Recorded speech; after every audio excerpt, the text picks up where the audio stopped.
Programmando la fase 2, così il Premier Conte che conferma entro la fine di questa settimana il decreto per dare liquidità alle aziende e insiste dall'Europa risposta condivisa e rapida. Roberto Chinzari. Non abbassiamo la guardia, non vanifichiamo gli sforzi fatti finora, è il messaggio del Presidente del Consiglio. Al canale spagnolo La Sexta ripete: non sappiamo quando finirà l'emergenza, ma guardiamo al dopo. Già adesso stiamo lavorando, stiamo programmando una nuova fase, quella di gestione dell'emergenza.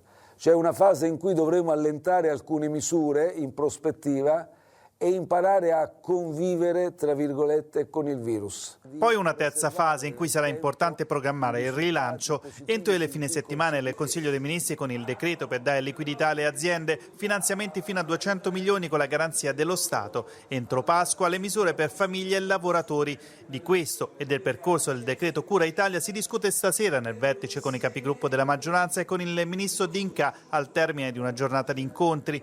Liquidità per le imprese, sostegno al reddito per i cittadini, insiste il Premier, sono le priorità che tutta l'Europa deve condividere. La risposta europea forte, vigorosa, coordinata e tempestiva è l'unica possibile. Una risposta tardiva diventerebbe una risposta inutile. Gli eurobond sono una risposta efficace, serve un piano finanziario condiviso, un errore se gli stati si muovono in ordine sparso. Le forze politiche lavorano ai provvedimenti